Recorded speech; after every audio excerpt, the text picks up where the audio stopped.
2018 Dodge Grand Caravan 3.6 oil change procedure. Ito po ang ituturo ko sa inyo ngayon. So ito po yung oil filter housing, yung itim na yan. Tapos sa akin po kasi ang ginagawa ko, tinatanggal ko lang po yung lock ng air box, yung air filter box, para meron lang po akong space para pagtatanggal ng oil filter housing. Meron po yung tatlong lock. Yun po, isa nasa gilid, yan po. At sa kabilang banda, para ma-check nyo rin po ninyo yung condition ng air filter. Tapos, tatanggalin po natin itong oil filler cap. Para dyan po natin ilalagay yung bagong oil. Dyan po tayo nagsasalin. Pagkatapos, iaangat po natin yung sasakyan. Kung meron po kayong hoist, mas maganda. Pero kung wala naman po, pwede kayong gumamit ng ramp or i-jack nyo po ang sasakyan. Kung medyo hassle po sa inyo, dalhin na lang po ninyo sa auto service center para hindi po kayo mahirapan po. So ito lang po yung pinapakita ko sa inyo, just in case na magkaroon kayo ng DIY, alam nyo po kung ano po yung mga gagawin nyo at tatanggalin nyo. Sa ngayon po, meron po akong estudyante na training, so makikita nyo po siya dyan, si Anthony po yan. Ang gagamitin po nating tools ay number 13mm socket para pantanggal po. Yan po yung number 13mm socket. Tapos ang oil drain plug is malapit lang po sa front right side ng tire. Tapos pipihitin lang po natin paluwag ng counterclockwise. Yan po. Tapos dapat meron po kayong oil drainer para pangsahod sa lumang oil. At iwasan lang po natin magkaroon ng spill kasi syempre para hindi po masyadong madumihan ang sahig nyo kung magtanggal kayo ng oil. Yan po, kung makikita nyo, medyo maitim na yung oil niya.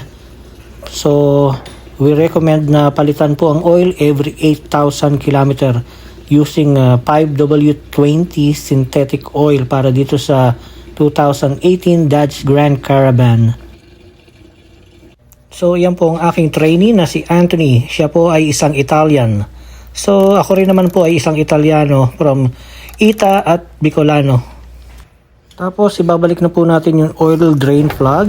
Wag lang po natin masyadong itatight yung oil drain plug kasi baka mabilog yung pinakang drain plug niya. Make sure lang po na naibalik nyo yung pinakang gasket sa oil drain plug.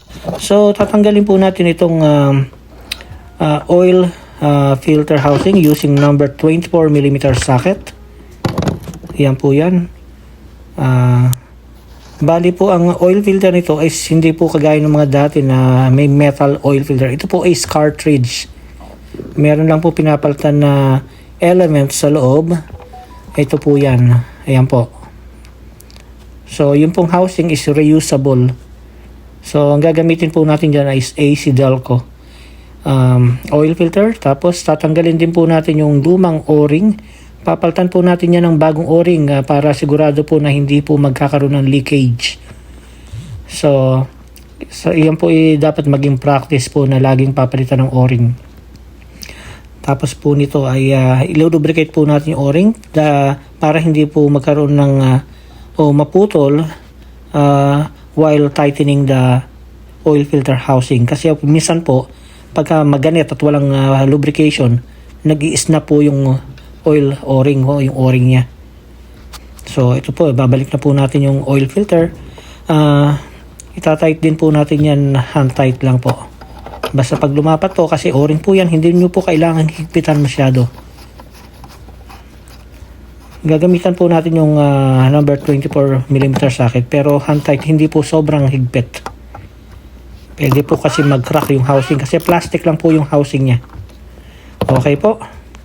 Tapos lalagyan na po natin ng oil. So 5W20 synthetic oil, 5.5 liter po ang capacity ng oil ng 2018 Dodge Grand Caravan.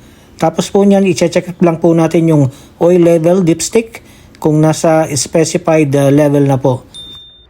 After po, i-start nyo ang makina, then switch off, then recheck po ang oil level para po sigurado na nasa specified level po ang oil.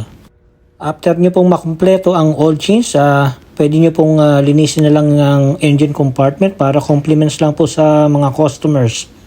Ito po is habit na po namin dito sa aking shop.